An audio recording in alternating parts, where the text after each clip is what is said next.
the Jamaica Selectboard meeting for Monday, September the 24th. We can start with a call for any late additions to the agenda. I'd like to add on the request for position to be filled on the planning commission. Is that all right? Yep. All right, we'll put that on the back there. Approve the timesheets for the town office, Lister Highway, and transfer station. We'll do that later. Sign the select board orders. Just got to the minute. Oh, skipped one. Approve the minutes for the September 10th select board meeting. I had a message relayed through Sarah from Paul regarding a couple of changes. One of them is in section 5 on the discussion regarding the sign ordinance. It's in the 4th paragraph about creating the sign administrative officer. The paragraph, I think it should say there is a hereby created the officer known as the sign ordinance administrative officer. So It's a sign administrator. The way it should be read is, there's hereby created the office known as the sign administrator. Such officer shall be appointed and served by the pleasure of the select board. That's how it was written. that's better. Yep. That was read off the old ordinance. Yeah. I can check it if you want. Check it. No, that makes sense to me. That's what. I was trying to reread what Paul was writing. Correct. And then the other one was on update on the transfer station, and add in regarding my responsibility, he will be the supervise the attendant at the transfer station. So add the words the attendant. Those were from Paul. Was that at the meeting last week, or last time? Yeah, Yes. those are the minutes from last Yes. time. Okay. Any other? I'll make a motion to pass to approve the minutes of the September 10th select board with changes that Greg has recommended through Paul. Or Paul has recommended through Greg, rather. I second. Any discussion on that? All in favor? Aye. Any opposed or abstentions? All right. Okay. All right, we'll review errors and omissions from the listers, please.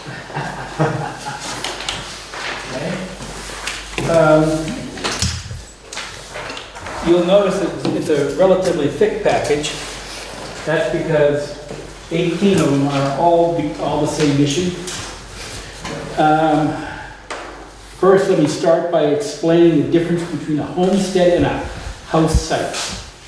A homestead is used to calculate the value of your property, which the assessment thereof becomes what your taxes are based off of. The house site is that number which is calculated, which is used for income sensitivity to calculate what the your prebate would be. So we're talking about the house site for these 18 people right now. So what we're talking about does not affect the value of anybody's property who's paying their taxes on that assessment. This is only the house site we're talking about, which would affect their prebate. Okay, and these are for properties who have 2 buildings on them that are habitable. When I say habitable, I mean it's not like you have a house and a big barn or whatever. This is a house and another house, basically. It's 2 or more houses. Sometimes these houses are used by another family member. For example, a parent could live in the main house and a family member could live in the second house, or in some cases, the person owns the main house and he's renting out the second house. So it could be one of those 2 types of houses. But anyways, those houses were calculated incorrectly for the house site. I'm going to read to you what the state defines as a house site so you can understand where this is coming. Because a house site value is not used in the tax classification system, it is used in the state's income sensitivity programs. That's the prebate. A house site is that portion of a homestead that includes the principal dwelling and as much of the land surrounding the dwelling as is reasonably necessary for use of the dwelling as a home. However, the house site cannot be more than 2 acres per dwelling unit. In the case of multiple dwelling units, no more than 2 acres is allowed per dwelling unit up to a maximum of 10 acres per parcel. That last statement is rather unclear to me. I asked for clarification from the people at the state, and they couldn't give me any clarification. So I'm kind of ignoring that last sentence. But basically what was happening, and in past years, we included the principal dwelling plus up to 2 acres and any of their outbuildings like a garage or a barn or a shed or something like that. That's what we've been using for the house site. What happened in this reappraisal is that all buildings were added into the house site. So if a person had multiple buildings, they were all considered part of the home, and that's incorrect. So anyways, the first 18 of these errors and omissions are those kinds of properties. There are actually more like 50 of those properties, but it only affects people who are Jamaica residents, who actually live in Jamaica and declare an HS 122, which is that form you fill out as part of your taxes. So now what will happen is this number is used by the state. It's also, if you notice, at the top of your tax bill, it will say house site value. That's the number that you put on your HS 122 next April when you file your taxes.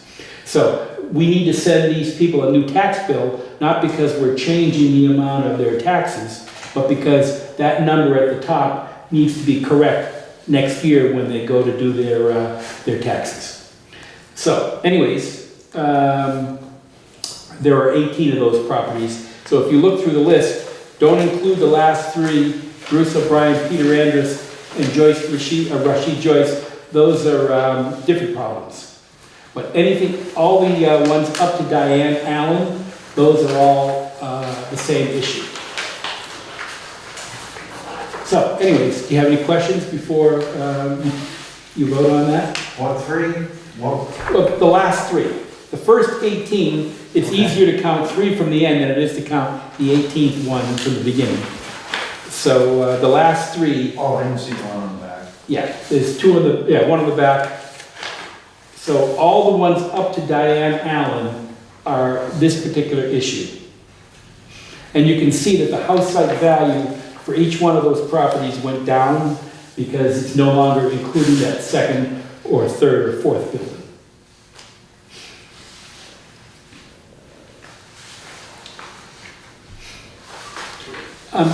If you don't have any questions, I think I don't know if it's appropriate to have a separate motion on each one of these, or can you do all 18 of them at once? Maybe if you did one motion but listed the parcel ID for each. So if you wanted to make a motion that listed the parcel IDs for those first 18, and if I give you a copy, you can put the motion, you can put the parcel IDs in the motion, because this is a legal thing that we have to make sure is in the minutes. I could make a motion, read through it all.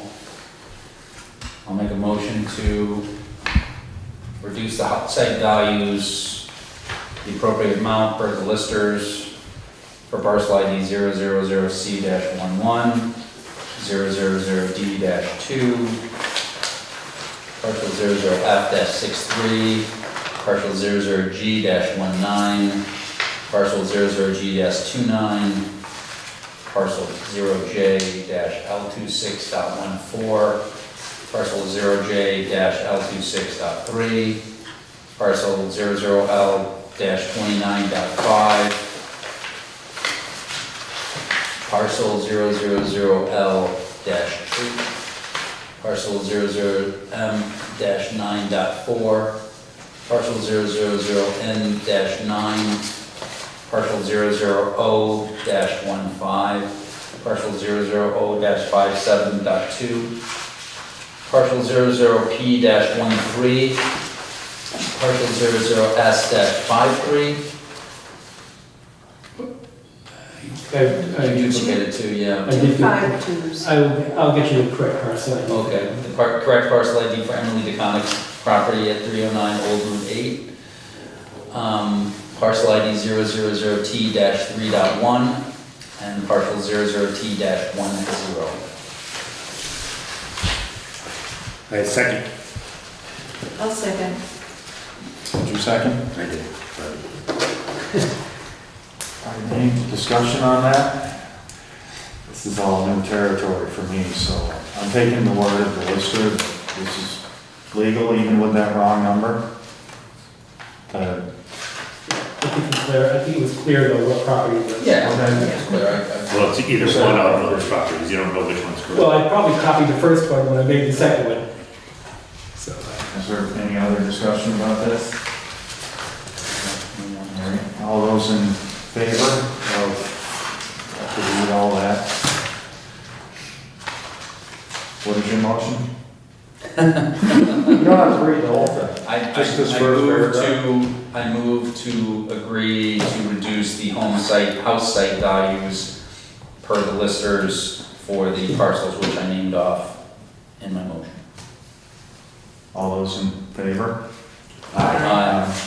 Any opposed? No one abstaining? All right then, thank you.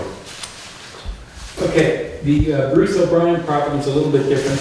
As I was doing the research for these other ones, I discovered that Bruce O'Brien, if you know his property, he's got a commercial property up there on Route 30 where he's got two buildings, and one of them is his main garage and the second one is a garage as well as a little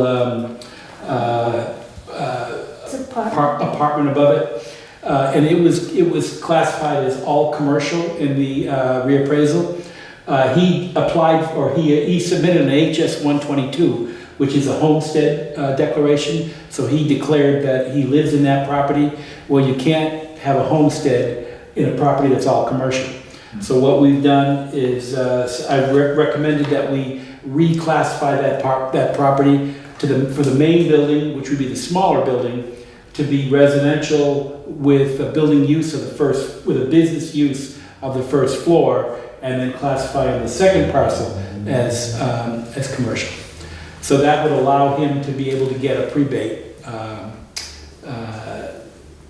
So that's the only reason for this change, is because he submitted an HS 122.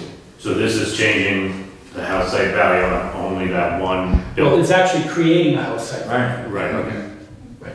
And the other one remains the same? Right. That's commercial property. Creates new taxes. Right, it doesn't change the taxes at all, it just changes the classification. Oh, that's correct. Huh? Right, it just changes the classification.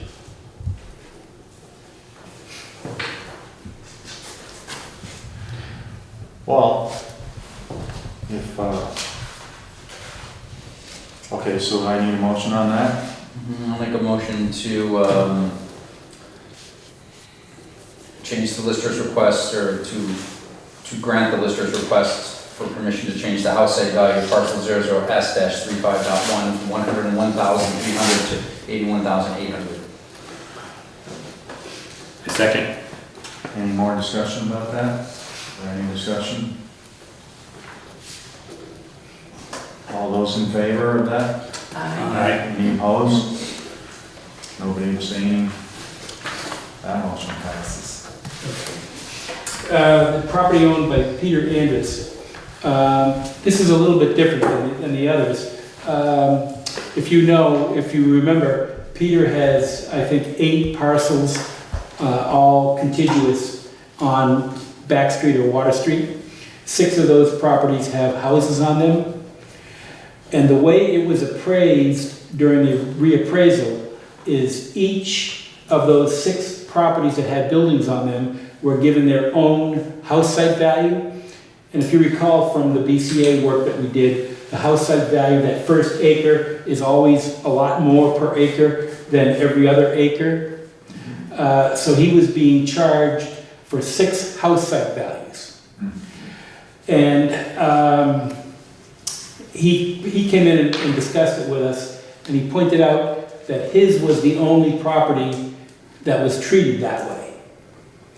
A similar property would be Lisa Mann's property, where she has 3 individual houses on 3 individual parcels, but she was being treated the way we've always treated properties in the past, which is the first 2 acres are considered to be, or the first acre is considered to be the house site, the second acre is that excess house site, and then every other acre is on that curve that we talked about during the BCA hearings. And I went back and did some more research and found out that we have about 20 of those types of properties that are used for rentals, and they're on separate parcels. We have some properties which are on this previous 18, which are on their own, they're on only one parcel. We have others which have each house is on a separate parcel. They're considered contiguous, but if they wanted to sell those, they wouldn't have to do any kind of deed work or anything like that, subdivision, that they could just be split off, and so those are considered to be a little bit different than those which have 2 houses on one single parcel. But anyways, we have about 18 or so of those, and we think that in order to treat Peter the same as everybody else, we ought to change Peter's assessment to be like the others. When I talked to the appraiser, he actually said that Peter's is the one that's correct, Lisa Mann's is the one that's incorrect. But however, if Lisa's is incorrect, also those other 20 or so parcels would be incorrect. And it would also be a change of the way we've been doing things historically here in Jamaica. The old CAMA system did not allow for that kind of treatment. The new system does allow for that type of treatment. And as I said, it probably is the correct way to do it. We also talked to our district advisor, who said that that is technically the correct way of doing it as well. But we think that we need to treat Peter the same as we treat everybody else. So hence the reason why we're asking to reduce. Now, you'll notice in Peter's that there's a house site value change and a homestead value change. The house site is similar to what we talked about before. It has nothing to do with the appraisal for tax purposes. However, it's the homestead value that is different for Peter's than everybody else's. His homestead value would change from $596,900 to $507,900. So in other words, he would have an $80,000 reduction in his assessment, and therefore his taxes would be appropriately less. So this does have a significant value change. After having said all that, is that clear? Yeah. I don't know if it has anything to do with it, but are Peter's properties on one lister card? Yes. No, I'm sorry. They're on one lister property. However, there are 6 different cards. If you remember, any one property can have as many cards as there are buildings. Right. So it's one property with 6 lister cards. Is Miss Mann's that way too? Yes, she has one property with 3 lister cards. And all the other ones generally have only one other property. They've got one property with 2 lister cards. Understanding that you're trying to make things more consistent with what other people have been charged, would you have thoughts in subsequent years to go back and do it the correct way, do it the standard way? I think that's something that we wanted to put more effort and research into and gather more information, going forward to see, how we felt it should be, if we wanted to make any changes. Yeah, that's good. Yeah. I think we'll talk to other towns and see how they do it. Yeah, just. Yeah, that seems more logical to go the correct way, so to speak, versus the historical way, but Right, They we they felt- each have their benefits, I guess. Right, but we felt that at this time, Mhm. we didn't want to go through that process. Right, right. That makes sense. Okay. Yeah, in a sense, he's been penalized for quite a while. No, because the previous years, it was all done this way. Okay. So I just changed it. Oh, so it just got changed. Yeah. And it couldn't have been done this way in the past, because our old software system wouldn't do it that way. Oh, I see. But the new software system does allow you to do Yeah, it that way. that makes sense. Who would like to make a motion? I'm not going to. I'll make a motion to fulfill the lister's request to change the house site value for parcel 0OL-L51 from 501,000 to 69,600, and to change the homestead value from 596,900 to 507,900. Guys, second. Is there any more discussion about that? Everyone understands all of that? Okay? Makes sense. As long as we're looking at it in the future, I think that's important that we are doing things correctly. Okay. There's no problem with it. And the last one, Oh, we No, better we vote didn't on vote that. yet. oh, I'm sorry. All those in favor? Aye. Aye. Any opposed? Nobody abstaining? That motion passes. And the last one came about because, we were doing research for the other ones, and we discovered that during the tax year 2018, Rashid Joyce and his wife, they have houses right next door to each other. I shouldn't say they have houses, they do own two houses. One is owned by Rashid on his own, the other was owned by both Rashid and his wife, Catherine. Because they had different ownership, they were considered to be two different parcels. During the tax year of 2018, they put both of the homes into a family trust with Rashid as one trustee and Catherine as the second trustee. And because they had now the same ownership for both parcels, they should have been considered to be contiguous, but they somehow, as we were doing the property transfers, we didn't notice that had happened, and that change was not made. So we would like to request that we make those parcels contiguous, which would give them a tax reduction or appraisal reduction of $22,800.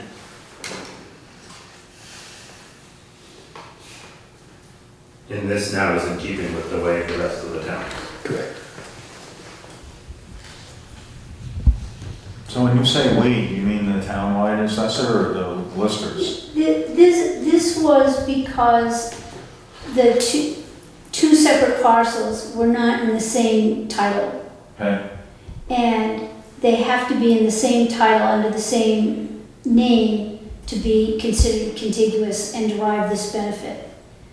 So once they changed to, I guess it was a trust, both properties became under the same title. We just didn't catch it. It's a little check mark that we didn't check or didn't save check. So it was an error on our side to make them both read as contiguous parcels, and that's what caused it.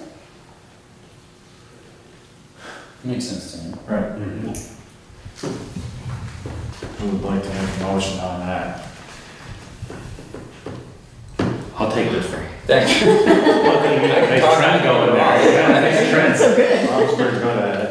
I'd like to make the motion that we accept the lister's request of permission to inactivate property 0O-L14 and to add the 0.5 acres to the active parcel 0O-L15 for a net difference of minus $22,800. I'll second that. Okay, is there any more discussion about that?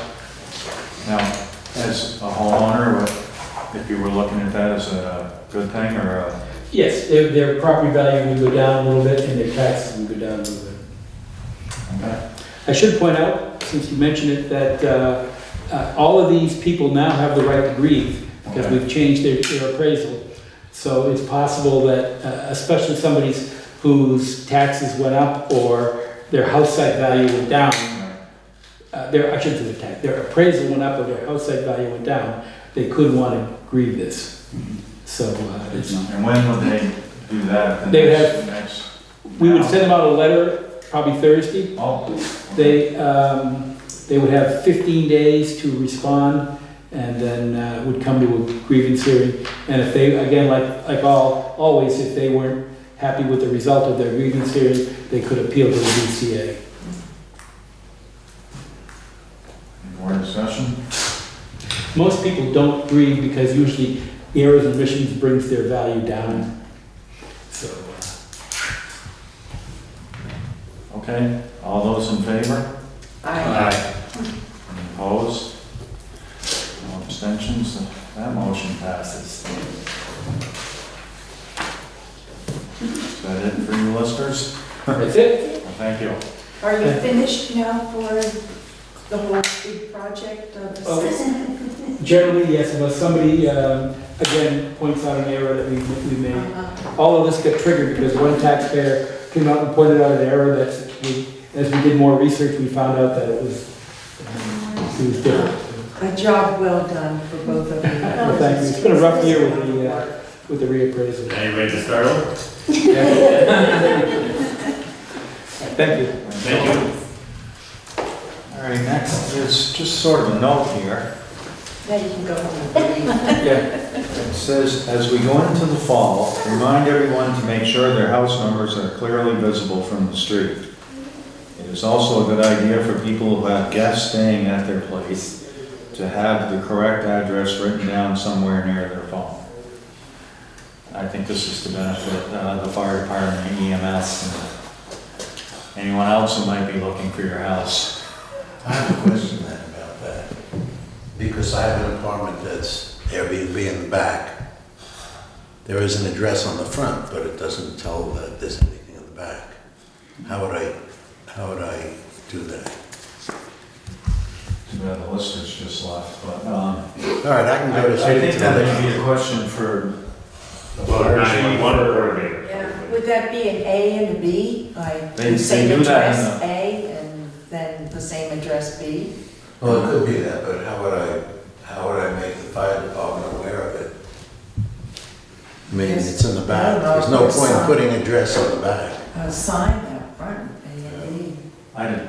Or talk to the fire department, talk to the fire chief and make him aware that I have an apartment in the back and I'm gonna say it's number 2 or B or whatever, so if someone calls and says it's B, then you'll know that it's the back.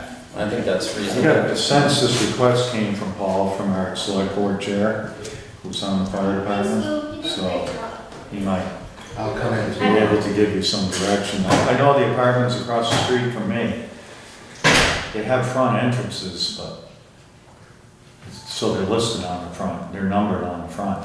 They have back entrance, but they're the same apartment, so I don't really know. I'll look into that. All right? Thank you. But I think it's a good idea to identify Yeah, them as separate. I did too. I didn't think about it until just now. Yeah. Yeah. Okay, that's just some information. Number 7 is to discuss and decide on whether and/or when to have the October 8th meeting. I don't understand the and/or when, but I guess. Possibly changing it so they can. If we want it, we could change the date of the meeting if we wanted to. I think the "and" is saying, we can have it that night. Right, Right, that's Columbus Day weekend, Right. it's Columbus Day. Mondays, it It's is just Columbus People's Day, Day. right, Yeah. Monday. So, I asked the board, do we want to have the meeting and just carry on to the next meeting 2 weeks later? I mean, skip this meeting and carry on to the next meeting? Is there anything that's pressing that we know of that's coming up? I don't know of anything that's, No, okay. not that I know of. I mean, if something. No, things just happen. Yeah, right, exactly, but, Unless the board would have to decides tonight that they need to wait to appoint Patrick McQuillan to the planning commission. We have a lot of work on our Right. schedule, and it would be great to have a fifth person as soon as possible.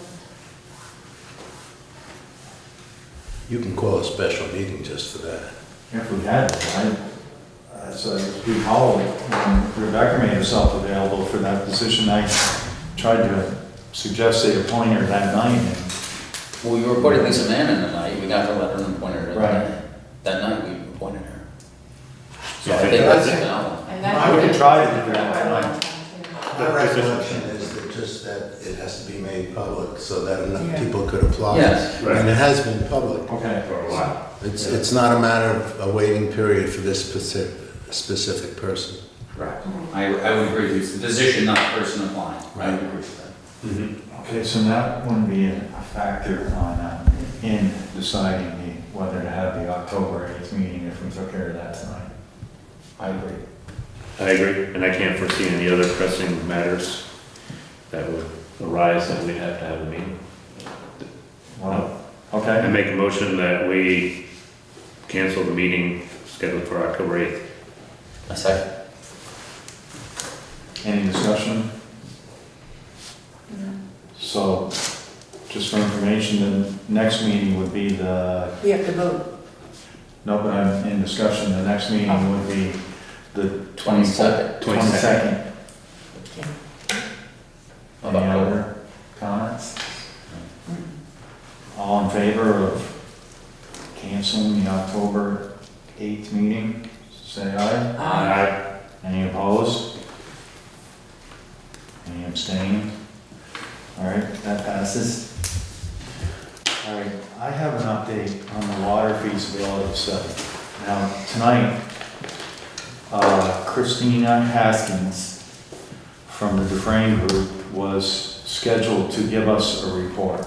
And what happened was she had a draft report and contacted me saying that, I'll just read a little bit of the email. I've been in touch with the person who did the water sampling, and he has indicated that we will not have water quality results this week.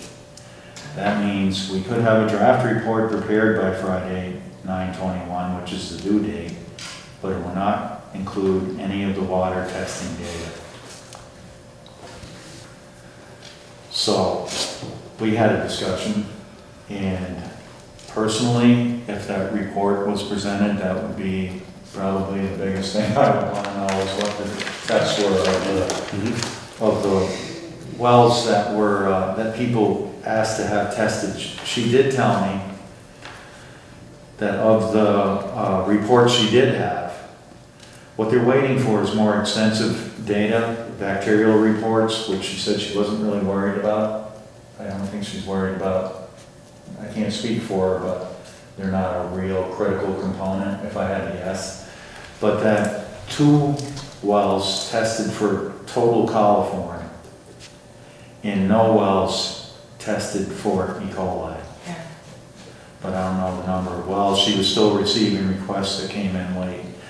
So I guess I would ask the board if we would give her till the next meeting or even the meeting after to schedule her. I guess she would call. It'll be a month. She would ask. It'll be a whole month for the next She meeting. she would ask to present once she had those results. I would think by the 22nd of October, Yeah. they would have enough time to pull that all I together. would agree. She told me it would be 2 or 3 weeks. Well, we're looking at a month from now. So that's 4 weeks, so that makes sense to me. So that's just an update. You know, when she gets that, it'll be put on the agenda and we'll have her, Okay. give her presentation. I just didn't think it was, to have her come in twice with only half of the, I think that makes total sense. Yep. so anyway, that's that. So we'll schedule, I mean, as long as the results are back, but we'll tentatively schedule for the 22nd to have her If she present. has it, Yeah, she's going to ask to be put on the agenda. sounds good. All right. Okay. Now we have some information on an EV charging station grant from Rebecca Home, Chair of the Planning Commission. That's all. Thank you. So I recently received information from the Agency of Commerce and Community Development, which most planning commissions work with at some point or another. They are part of what disperses the grants throughout the state. But they have been apprised that there is quite a bit of money available for municipalities in the state to fund the installation of an electric vehicle charging station. And the community, or the municipalities' share would only be 10%. And these are the higher grade of EV charging stations, level 2 or even the direct current. And I just wanted to make sure that the board is aware that this money is available, and it would certainly fit in with the Planning Commission's draft energy plan in terms of meeting our energy goals for 2050. I do not have a lot of expertise in the area of vehicles, electric or otherwise. What I would love is if the board, a board member, or maybe you could appoint a community member who could help out with applying for this grant. I'd be happy to help navigate the online system and do basic editing and stuff like that, and I can supply the information, but I just think it would be a great idea to actually think about, do we want an EV charging station? I think it would be a great business booster here. If we had it, especially on municipal property, we could actually charge fees for it. It wouldn't cost us anything other than the matching grant, the matching funds, which would be 10%. I think it would be an attraction for our state park visitors, for local businesses to be able to come and plug in your electric vehicle. So I just wanted to put this forward to the board, and the deadline is not until the end of November, so we have a little breathing space. So if you think that you'd like to discuss it among yourselves, or now or at a future meeting, the feasibility and thinking about locations in town where that might happen. There's a lot of help available for municipalities, technical help too, in terms of applying for this grant. So, I'm curious if you know how people pay. Do they give a credit card they it's swipe? credit card, yeah. Just put their credit card in Yeah, and you then can pulls it off. install, and again, this is from reading the 25 pages of the application manual. Skimming. Assuming that a high quality one, a fast one, would maybe cost between $3,000 and $3,500, then our 10% would be like $350. But you can install it with software that people have to use a credit card, and it's $10 or something like that, for a quick charge. And eventually we would recoup our minimal investment. But I think it would be a great boon for the town. It would save energy. I think it would be attractive. I mean, we have the most popular state park in the whole state. And Yeah, it's pretty cool. I think, Yeah, it's pretty reasonable. yeah. I mean, $350. I think we can recoup it. I think it would be doable, and I would encourage the board to think about that, and I or other members of the Planning Commission would certainly be happy to work with anyone who would be willing to take that on. It would be helpful if somebody were to volunteer for that, to have a deeper knowledge of the community and the community's driving habits than I do, because I'm a fairly new resident, and maybe even someone who is knowledgeable about vehicles, electric or otherwise, because that's not my area either. But Could we apply for multiple charging stations? Or do we have, it's just one? I was thinking of just one, but I think there's actually, thinking back on the skimming that I did, it might be possible for two. It might be based on community size though. Okay. The other thing is that the charging stations, they would have to be handicap accessible, but it wouldn't have to be limited to a disabled person. So it just has to have a place where someone, even in a wheelchair or walker, could like get out of the car. That it's just mostly clearance that's involved, and it has to be on the flat space. So I guess in my mind's eye, I pictured one somewhere around the town office, and that I think it would be a real attraction. So. There is one at Rossingville. Yeah, Rossingville. Is that a courtesy for his, or do they charge? I'm not Just sure. curious. I know it's there, but I don't know. So- And there's one at 7-Eleven too, and I don't know what they charge. There are 3 of them at the new restaurant that's Okay. replacing the Yeah. Where? Down That in creamery. Thing. Oh, yeah, right. Yeah, the one A that's bunch of just them opening. down at, Price Chopper. Price Chopper, down in And Brooklyn. also one at the hospital, the Brattleboro Hospital. They only have one there.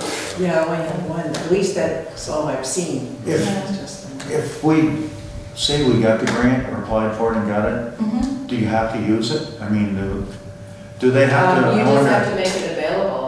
I mean, I think it would certainly be great to say, have information on the town website that, hey, you can charge your EV here. People will use it. I do think that people would, except for Tesla owners. Apparently Teslas have a completely different electric hookup, but I'm kind of not worried about Tesla owners. But there are a lot of, I think more and more people will be Yeah. using electric vehicles, and it would sort of maybe jolt us a little bit into the 21st century and No pun intended. jolt us, all right. I didn't mean that as a pun. You should have taken credit for it. All right. Well, it's- Anyway, I'd like for the board to know about it. I'd be happy to send you all the information that I have if you want to do some more reading. And again, I offer my help in terms of editing and planning and navigating the online grant system, which can be a little clunky. Right. But I just don't have the background knowledge of either electric vehicles or any kind of vehicles. I know that they're low. The what? You can't drive them in the winter on the Turkey Mountain Road. I know a guy who had one. And for someone that lives around here that doesn't live right on Route 30, they're impractical, but a lot of people certainly come through. We had an inspection of the transfer station where the person came down from Montpelier in an electric car. And she was not aware that you go straight up, Oh, and she made a turn, right turn, which went up to the steeper hill. Castle Hill, yeah. And her car failed because it could not handle that incline. So, yeah, My car's she not got happy into with trouble. that What was that? no car wrecks. My snowmobile was, but that wasn't supposed to be on there, but anyway. Well, I guess I'm thinking. I think of it's it worth looking mainly- into, Mainly for for sure. visitors to the area, I Right. think it would be a draw and it would, Yeah, But a different it's face. going to become more popular I think as so. time goes on. Yeah, yeah. And if there's certainly a larger population of electric car users in metropolitan areas. Mhm. So if there's any kind of, not an appeal, but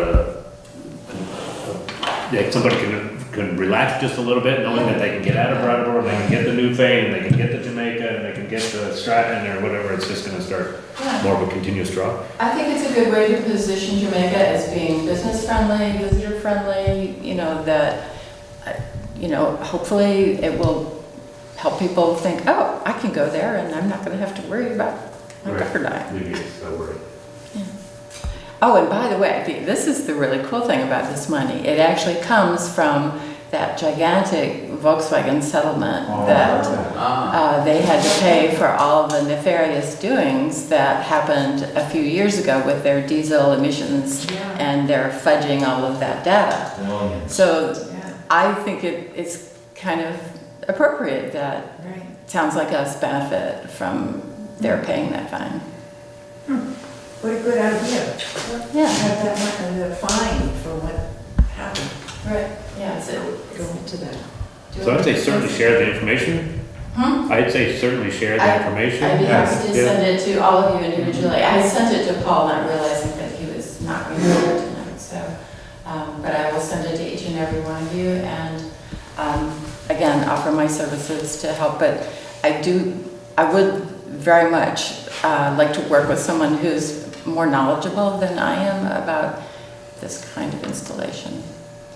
Okay, I'm no more or less knowledgeable, but I would volunteer to be the liaison between our group, but I think, like you Okay. said, I mean, volunteer if that's okay, but Okay. I'd also say that maybe between all of us, if they knew somebody who might have an electric car, just start there. or you get some statistics on how many there are pass through here, or in the area. somebody knows that. I was thinking, that's like, there's no downside. EV Vermont website that has a lot Yeah. of data that we can get some information. There's not much downside, I'd say, like $300. You know, but it's also kind of a question of the chicken and the egg. You can say, okay, well, there's only X number of cars in Vermont that are EV, and then you can say, well, maybe there aren't so many because we don't have enough charging They have long, stations. and long travel. So if we can have one available in our community at very little cost and maybe even make a little money on it eventually, that would send a message that we're friendly to people with electric vehicles, we're friendly to businesses who cater to that kind of clientele. I think that's a good thing. Okay, Thank you. I will send it along. thanks, thank you.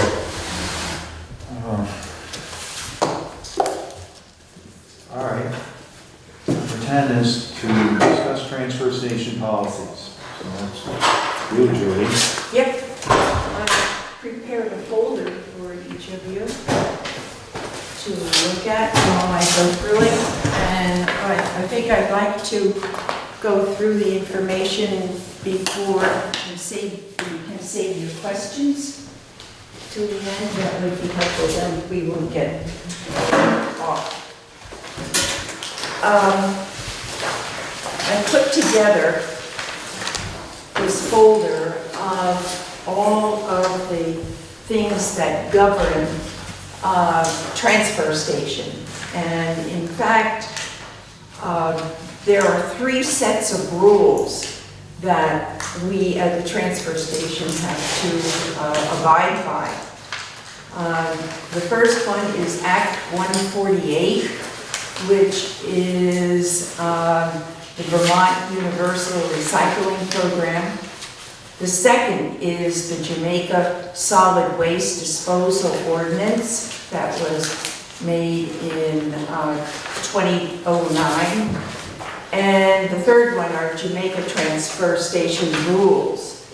So just to give you a little bit of history of how this all came about, probably some of you know that where the transfer station is now is actually the original dump, which literally meant that people brought their garbage and dumped it in that location and it would get buried. So the transfer station actually is sitting on top right now of the dump.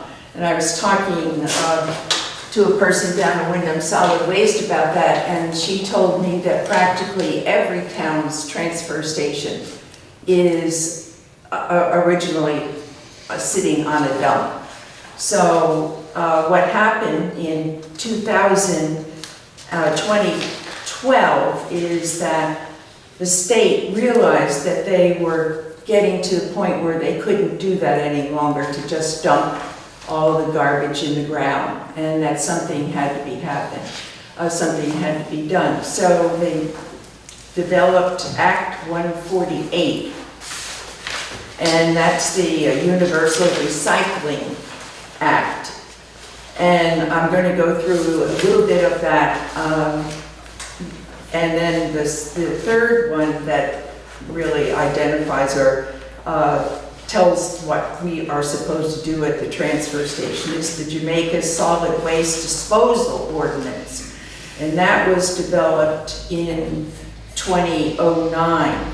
So these, we've been getting layer upon layer of rules that have been coming out. And 2016 actually is a time when there are also some new changes, particularly around organics, the collection of organics, in other words, food garbage and things like that. So what we what I have to do as the transfer station supervisor is that all of these different rules I have to make sure are followed at the transfer station.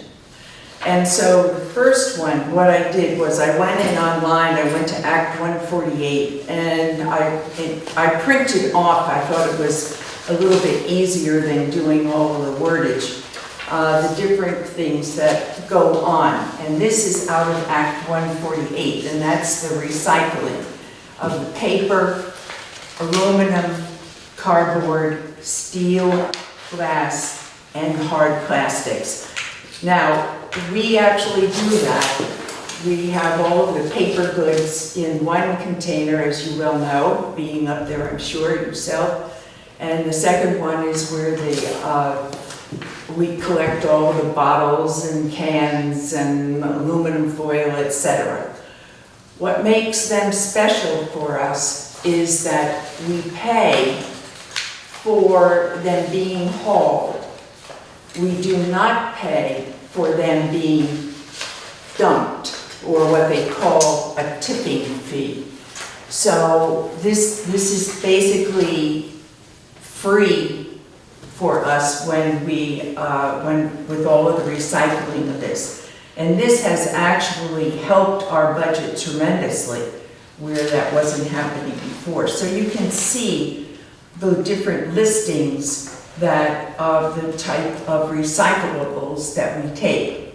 And it's important that we look at what is going in to make sure, because we are only, according to TAM, who are our haulers, we are only allowed 3% of materials that are wrong going into the container. Anything over 3%, we end up paying for what is considered trash, of the tipping fee and the haul. The second one, the waste not guide, is another important aspect of Act 148. And on the first column, you'll see the things that we recycle, the bottles and the cans. And you will see the organics. Actually, that just started where we are required here in this transfer station to collect garbage, food garbage, and to put it in a separate container. And you'll see some of those little, I forget the name of the container, there's a special name for it. But that, we collect those, and we're getting better. You can also do your food scraps at home. And, but there are certain ones, for example, TAM does not really want us to put paper plates, even though that can go into the food scraps, and etc. But they're basically looking for food type garbage, and that's listed here. Then we run in, the second picture down shows banned or special recycling, and what is listed on that second one, the only thing that we can collect are the computers, accessory, phones, TVs, MP3 players, VCRs, DVDs, and that type of thing. We're not allowed to collect mercury containers, bulbs, thermostats, switches, all of that. We're not allowed, as Andy probably really knows more than any of us, the paints that are made with oil paints. We can use acrylics, and they must be dry in the can. And we can collect those things. The other thing that we're not allowed to collect is lead acid rechargeable and other batteries. Those things must be taken down to Wyndham Solid Waste in Brattleboro on Ferry Road. We're just not allowed to even touch those. So once in a while we'll get some paint cans, or just recently I got a thermostat that somebody had left, and that had to go down by one of us to Wyndham Solid Waste. The other things that, because we're a transfer station, that Act 148 allows us to collect is the large appliances and scrap metal. You'll see we collect stoves and refrigerators. Refrigerators, it's extremely important that the doors be taken off before we can accept those into our transfer station. We also collect tires, and these are the things that we charge for now when we start looking at these. Refrigerators, we have a fee for that.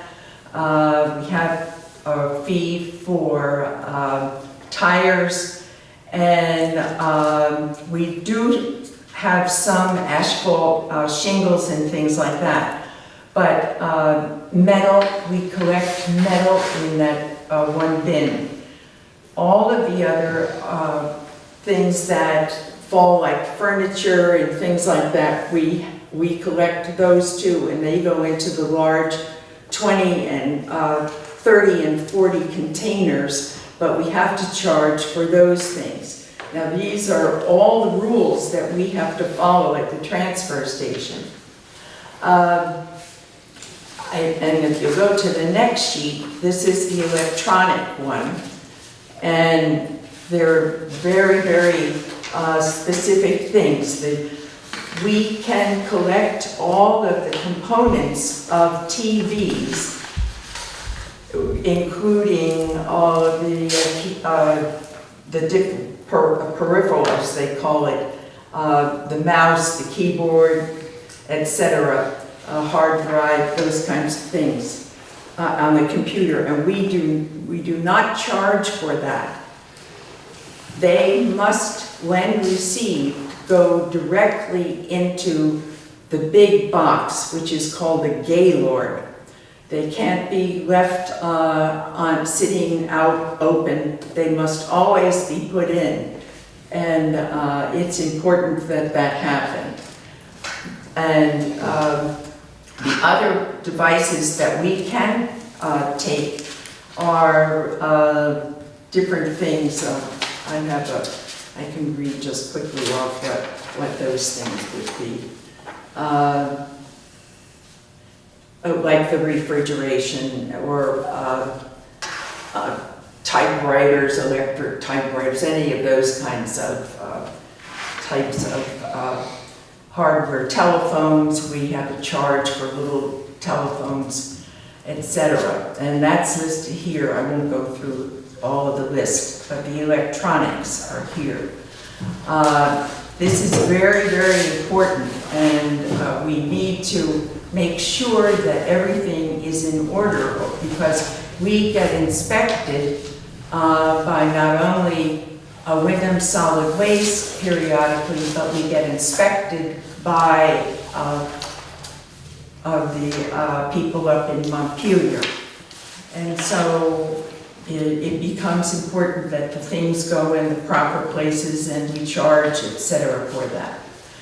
The last part that comes from Act 148 is the Leaf Yard and Clean Wood Debris Guide. And you can read the definitions of what the different things are in clean the leaf and yard debris. They're clean wood. We can collect those, untreated wood, and other natural woody debris, including tree stump, brush, limbs, mats, logs, etc. The one thing that becomes extremely important in collecting wood is that there will be no nails, no staples. Anything that goes into this pile cannot have any kind of additional pieces put in it. And that becomes a real problem for our attendant to make sure to go through those different pieces that people are putting on the wood pile to make sure that they're not having the nails, etc. in there. So just in what the state tells us that we're supposed to do, there are many, many rules. Then we have the solid waste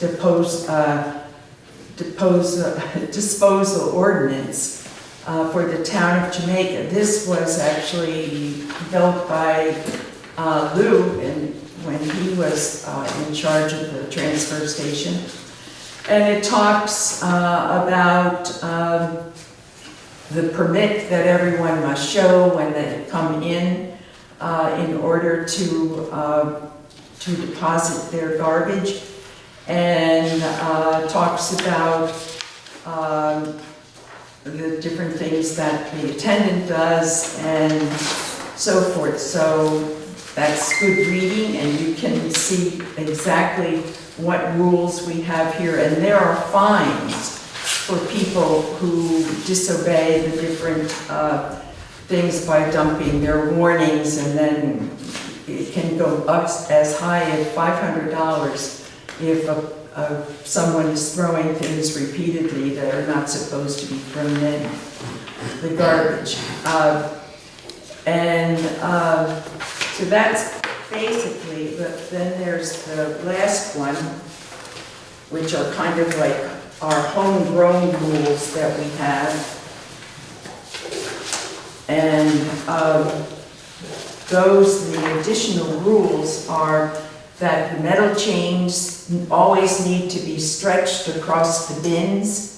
And that's for safety of the residents, that things, that they don't go in along with their stuff they're putting in. The electronics must be sorted the same day when received and placed in the game boards. And we have to separate those out with what's called the covered and the non-covered. TVs are basically the covered things. Then we recycle metal, and that must be at least 50% metal or more. Anything that is not that amount of metal has to go into the demolition area. Refrigerator stoves, washing machines must be placed on the concrete pad to avoid possible leakage, and refrigerators, as I said earlier, they need to be have the doors removed before we will accept them. And as Jamaica resident permit cards, this is something I think is interesting. If you don't see people showing permit cards, because we are a transfer station, other people can use our transfer station, and we accept from them refrigeration, we accept the electronics, and we accept metal. So people, let's say from Townsend, can bring something here, or people from Peru can bring them here. We always accept those. The only things that we as residents have to have a card in order to put things into the demolition, 2 containers, the trash containers, and of course we have the bags now that we're using, which are the $3 for the large and $2 for the smaller ones. And then also you need to show your card to recycle. And that's because of our budget and paying. And people who who are out of town can use those other 3 that I mentioned. So there are lots and lots of rules that we have to follow. And it's important, but I wanted to let you all know that we're not making these things up and making things difficult. The situation is that there's a lot going on, and the rules actually have changed tremendously in the 5 years that I've been doing the transfer station, because it's getting tougher. And as I was saying, with now the people from China, they took all of our recyclables, all of the bottles and paper goods, and they have refused China now to take any of that. And so the whole country, our country, is just really having a very difficult time. About 5 different smaller countries that are taking it. And it's not enough, so I don't know, there's a lot going on in the government concerning right now what's going to be happening to our recyclables. I grew up on the Jersey Shore, and years ago, the garbage for New York City was placed on barges, and it was dumped out in the Atlantic Ocean, just off the coast. And whenever we got a nor'easter, guess what? A lot of garbage came up on the beaches, and you'd walk along and you'd get your feet cut because there were bottles and stuff. So in a way, we have come a long way from how garbage was handled, and it's actually quite a science. And Wyndham Solid Waste Place down on Ferry Road, they're doing all sorts of things down there with their organics and selling the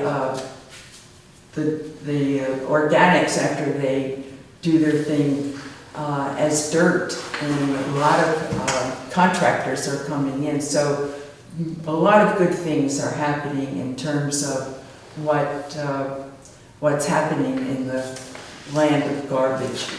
Now, with that, do you have any questions or any concerns or thoughts? I've got a question. I'm Yes. just curious about this. So if I'm a non-resident and purchase a Jamaica bag, I'm still not allowed to throw it in our dump or on our transfer station. Right, Okay, yeah.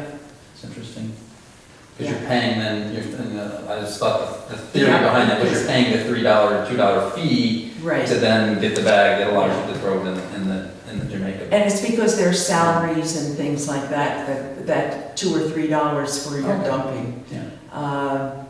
And insurance, and we really have, part of the chains, why the chains are up, is basically for insurance.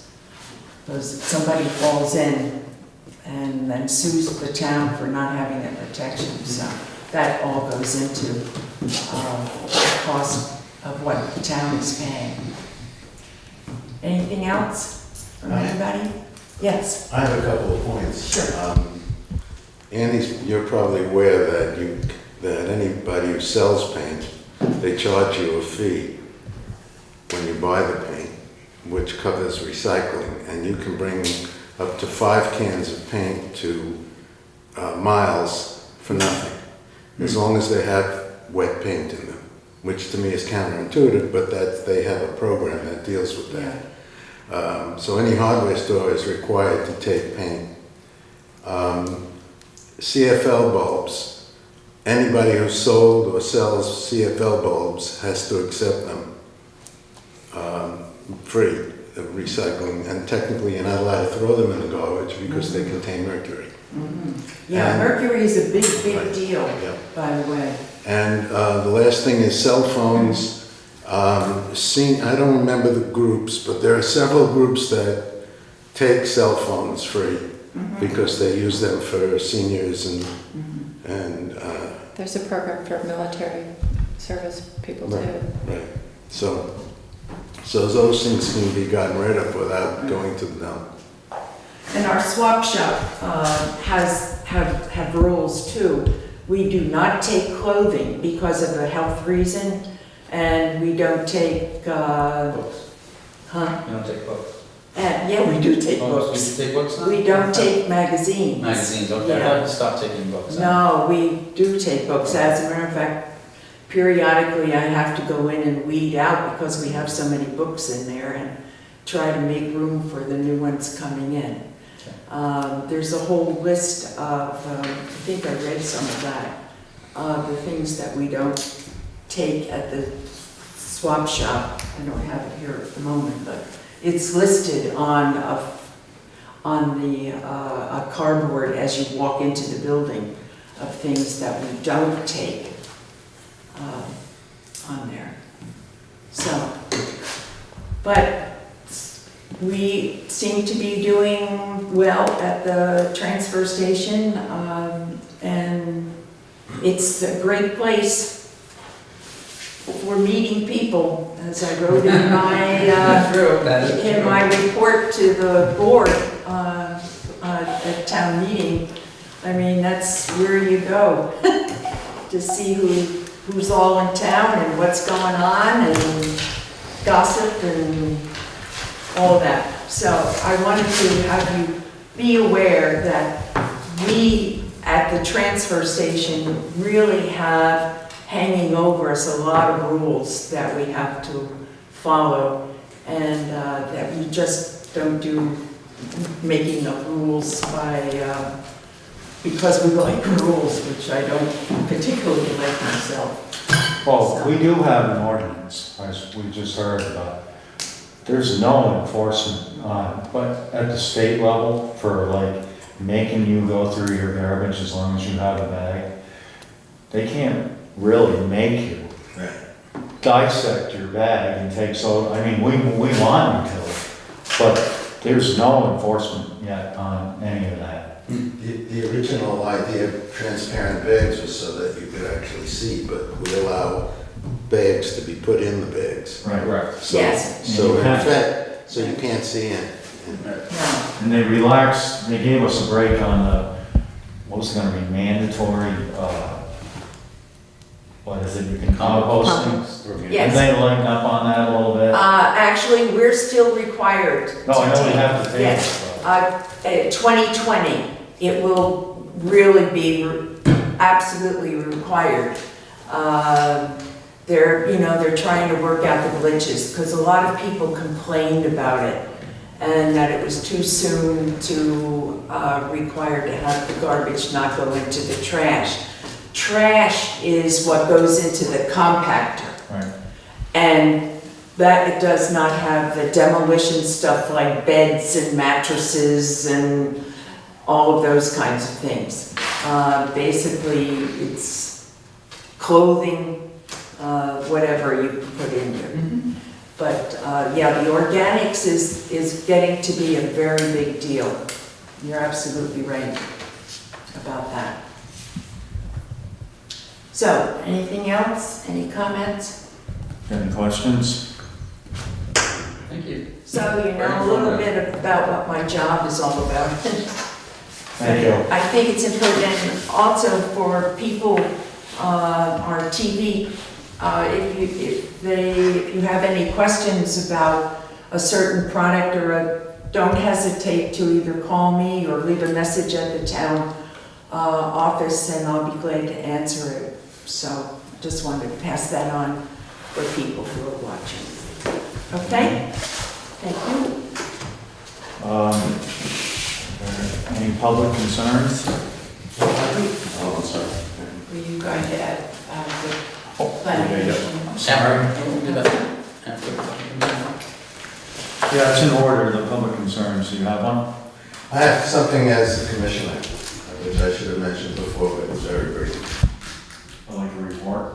Yeah. Well, I don't have enough information to make a full report. I'm on the Transportation Committee. I'm also on the board of SEVT. And VTrans is now doing a study to develop the Route 30 corridor. Part of that involves buses. And there's more and more people wanting it. I've been on the buses. They're great service.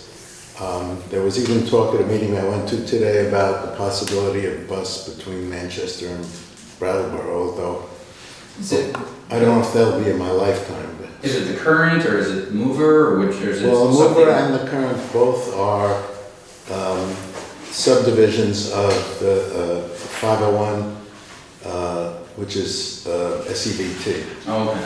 So it's all now Still at a 501c3? nonprofit, yeah. Yeah, nonprofit. It's all a nonprofit organization, but it's very successfully run as a business.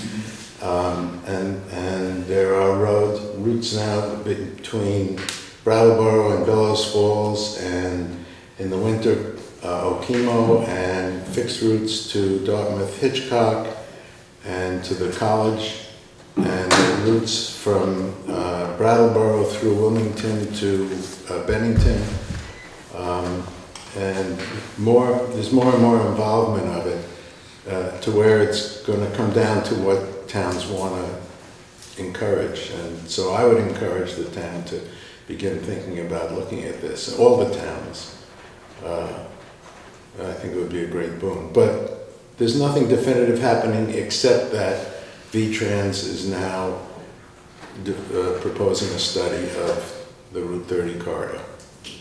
And the primary study would be potential usage rates? Public and things like that? transportation. But I mean, what they're looking at. Yeah, well, there's already a plan in place for a bus route to Townsend and part-time to Jamaica, and hopefully getting some interest from Stratton. The only thing missing is what would be missing, which is the funding. So. Thank you.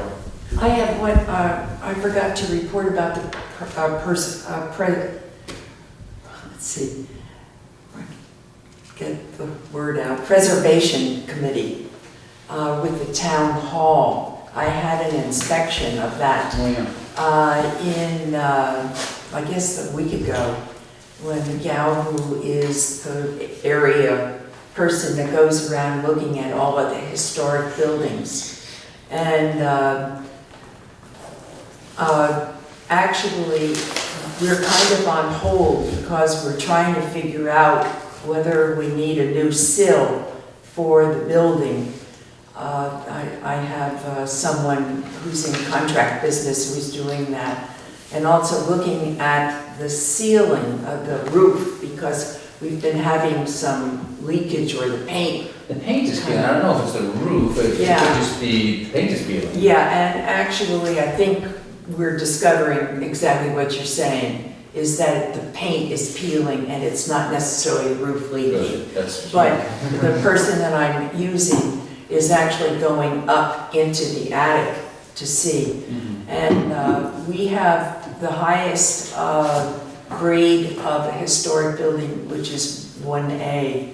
And so they're very pleased how we are keeping the building and all of the activities that are occurring. But the rules around having a building that's historic, you cannot change anything on the outside unless you let them know and we have permission to do it. So there's a lot, speaking of rules again. So, but we passed. So they didn't identify anything else that was major? No. So okay, so we can, well, we talked last time about the facilities manager, but if we eventually, we should talk. Yeah. Yes, and what the just next a point steps of are. order, this wasn't on the agenda. I know. So, you know, before you get into discussion about that, I think that it should have been maybe added in the beginning at least, or put on, because some people would like to know about that. But thank you. Do you want me to do it next time then? Or you can ask the chair to put on whatever you'd like. Okay. I would suggest that. But I think it's a good idea to keep figure out what our next steps are. Yeah. What was that? I think it's a good idea to figure out what the next steps are then now that we've gotten this other Right, instructor. and- Hopefully your contractor will have information about. Yes, all that. that, I'm just waiting for that, Okay. so that I can come and say, here, this is what we need. Okay. So we want, no more public concerns? All right. On the letter.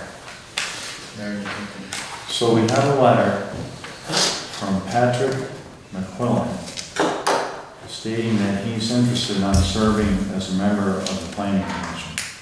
Would the planning commission chair like to speak to this? Sure. Patrick came to our last meeting as an observer, and he told us a little bit about himself. He's been a Vermonter off and on, I think, for decades, but full-time for the past 4 or 5 years. He's a local contractor. He owns a business on Main Street. I think it would give us a great perspective to have a local business owner being part of the planning commission. especially as we move into some work that we're planning to do in terms of discussions about land use and engaging the community in those discussions. Having someone on the planning commission that represents that community is a good thing. And he seems to be interested in the kind of work that we do, and he's a Vermonter, and he lives in town. And he's willing to do some work. He has a lot of experience in construction and contracting, so I think that's also a valuable perspective to have. Where's 3779 Route 30? Is that like right around here? It's Polly's building. Right. The He yoga- owns Polly's. Yeah. Oh, okay. Yeah. Has he been renovating, has he been renovating that? I think he has. He has been been, trying to- yeah, and he's going to make Polly's, yoga, not yoga. he's going to make his office, I guess, on the second floor of that, and she's going to stay there and keep on doing her yoga thing. But he's got the other side. And the other side, On the other there's side, potential okay, business yeah. as well with. I haven't been in the building, so I don't, Yeah. but, Well, thank you for that. I mean, I can speak, recommendation. I know him from, I hang out with him a little bit, and so I know him, and he's a very, like you say, he's a very personable guy, and he's very interested in the community. My conversations with him, always wondering, how we can improve things, and I think he'd be a great addition to the planning commission as well. I would support that. I'm not really sure how to go about the appointment. I think we can make a nomination to accept his should be nominated. Yeah. I'll make a motion to nominate Patrick McQuillan to the Jamaica Planning Commission, per his request. I'll second. I would suggest that you change that to appoint Appoint. instead of nominate. Okay, I'm sorry, yeah, you're right. So I'll appoint Patrick McQuillan to the Jamaica Planning Commission. And then you'll second that. I'll second. Judy thirds. Yeah, I heard it. Other discussion about that? I just, be nice if he came in at the next meeting maybe and just introduce I can himself. certainly Or the meeting after. Encourage him to do that. Well, if you're not meeting again until the 22nd, Right. I'll be sure and let him know that. But we have a lot of work on our plate. We're updating the flood regulations, or two levels of the local hazard mitigation plan, which we are required to do for the state emergency management agency, and we're also updating the 2007 last updated flood regulations to qualify for the National Flood Insurance Program. And we've already, Lou Grosso came to our last meeting and we arranged the schedule to work on that, but we have a lot of projects like that Okay. going on, so it'd be great to have 5 people. We're in discussion on motions, so all in favor of appointing Patrick McQuillan to the planning commission, say aye. Aye. Any opposed? That motion passes. How many do you have on the planning commission now? As of about 30 seconds ago, we have 5. Uh-huh. Excellent. I'll make a motion to adjourn. Thank you. I'll second. Any, do we really have to vote on adjourning? I don't think so. No. If you want Anybody to. opposed to Opposed to adjourning? adjourning? Let's hang up for that. Robert's rules. This is where we have our tea. Do, yeah, you have to get voted. Well, All those in favor of adjourning? Aye. Any opposed?